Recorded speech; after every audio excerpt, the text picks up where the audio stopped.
Bonjour et bienvenue, c'est parti pour votre bulletin d'information de ce lundi 14 janvier 2019. À la une, le Conseil constitutionnel a rendu publique la liste provisoire des candidats à la présidentielle du 24 février 2019. Karim Wade et Khalifa Sall sont provisoirement écartés. Dans leur motivation, les 7 sages considèrent que la déclaration de candidature de Karim Meïssa Wade mentionne qu'il a été condamné le 23 mars 2015 à 6 ans d'emprisonnement ferme pour enrichissement illicite par la Cour de répression de l'enrichissement illicite créée du Sénégal. Que dès lors, Karim Wade n'a pas la qualité d'électeur au sens des articles L27 et L31 et pour cette raison ne peut faire acte de candidature.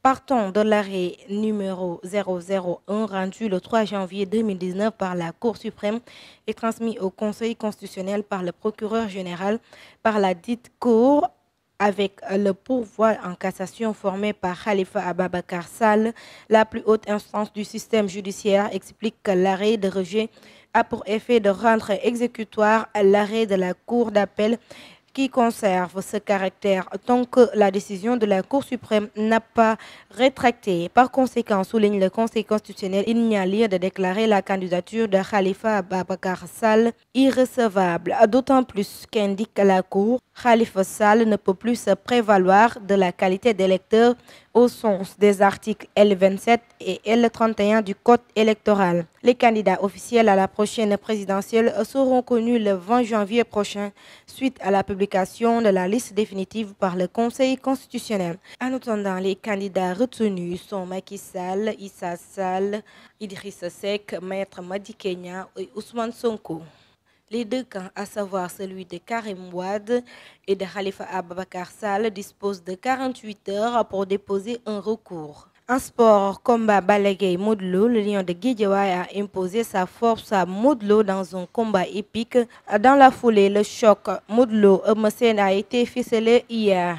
L'Assemblée nationale demande à Ousmane Sonko de faire créer une commission d'enquête parlementaire pour se laver à grande eau sur les deux affaires qui lui sont reprochées. Seydou Diouf, président de la commission des lois de l'Assemblée, conseille à Sonko de saisir l'Assemblée à ce sujet. Comme annoncé la semaine dernière, Viviane Wade est arrivée hier soir et s'est installée à la villa familiale du Point E en attendant l'arrivée du président Abdoulaye Wade et celle toujours annoncée de Karim Meïssa Wade. Le stade Demba Diop sera remis à neuf par la FIFA. Le président de la Fédération de foot, Augustin Senghor, a révélé sur la RFM que la FIFA va financer la réhabilitation du stade Demba Diop fermé depuis juillet 2017 après les événements tragiques qui avaient fait 8 morts chez les supporters de Mbour. Hier, c'est le grand jour. La ville de Rufisque barricadée risque de se révolter. Le jour tant attendu par Macky Sall est arrivé. Il va réceptionner le TER, le train express régional, cet après-midi après avoir inauguré la nouvelle gare de Dakar. Rufisque sera une ville coupée en deux aujourd'hui à cause du TER et les populations des quartiers nord sont conseillées de rester chez eux. Hausse des tarifs de l'électricité. Le DG de la Sénélec, Mohamed Makhtar Cissé, dément les rumeurs de hausse publiées dans la presse. Récemment, à l'en croire, la Sénélec n'envisage pas de hausse de l'électricité en 2019. Merci, c'est tout pour votre bulletin d'information.